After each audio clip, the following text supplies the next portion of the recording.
امام علی علیہ السلام رستے سے گزر رہے تھے، دیکھا ایک شخص رستے پہ سونے کی تیاری کر رہا تھا اور اس کے چہرے پہ چکنائی اور میل لگی ہوئی تھی۔ بس امام علی علیہ السلام قریب آئے اور فرمانے لگے، اے بندہ خدا، یاد رکھنا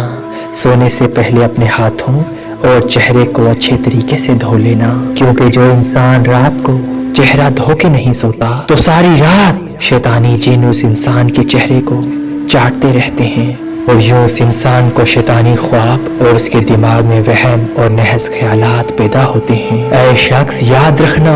رات کو چہرہ دھو کے سونا مومن کی نشانی ہے۔ اے شخص، اس عمل سے برکت کے فرشتے انسان کے آس پاس پھرتے رہتے ہیں اور ساری رات انسان کی حفاظت کرتے رہتے ہیں، اور یوں انسان ذہنی دباؤ اور شیطانی امراض سے اللہ کی پناہ میں رہتا ہے۔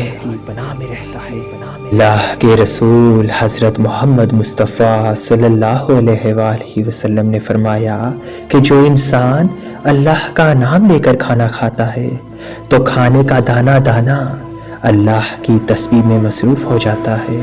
اور جو انسان کھانے سے فارغ ہو کر اللہ کا شکر کر کے دعا مانگتا ہے تو وہ کھانا جو اس نے کھا لیا تو وہ دعا کے بعد آمین کہتا ہے، اور یوں اس انسان کی تمام پریشانیاں ختم ہو جاتی ہیں اور اس کی تمام دعائیں پوری ہو جاتی ہیں۔